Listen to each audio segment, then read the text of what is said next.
You know, I'm really shocked to see that some people in Taiwan would use this type of language to attack the leader of the WHO, not because of how he's handled the COVID-19 virus, right, but also because of his race. Yeah, I'm kind of shocked with it too because, you know, we've never really experienced anything like that, but we'd be fools not to believe that people don't use that type of language because, you know, I've been out or been around friends and they've used, you know, these derogatory terms and it kind of hurts me inside, but I know they don't mean it. But of course, he wouldn't know and, you know, I'm sure he was affected by it in some way. You know, actually, Taiwanese people are really compassionate, caring, and loving people. And I think that that's something that we could share with the whole world, and I think people can learn about.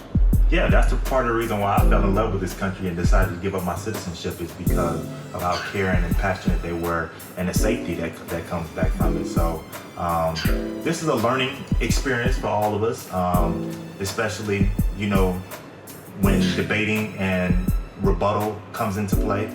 You know, don't give them excuse to get distracted from what the issue is, and the issue is the virus. But when we start using these derogatory slurs attacking his race or attacking the color of his skin, then now the issue is about racism and not about the virus. So it's really a bad thing, but we can definitely learn from this as a people.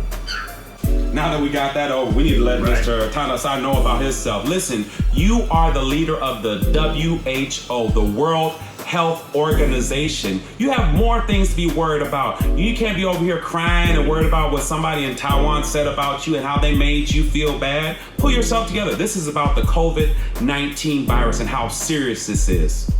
Right, yeah. I mean, you're worried about, you know, what's being said by some, you know, trolls on the internet who's using racial slurs. At the end of the day, if you're in charge of one of these largest health crises that me and you have had in our lifetime, then, you know, how could you really fight this thing? And, you know, don't use it as an escape, a distraction, and don't play games with the world, and especially not with Taiwan. You know, the first time you mention us is dealing with, you know, racial slurs. Admit that you are dropping the ball right now. We called you out on it, and do something about it.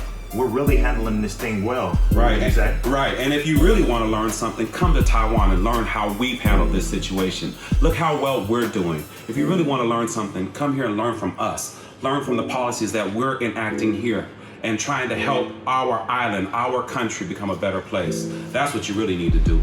Absolutely. Make him spicy.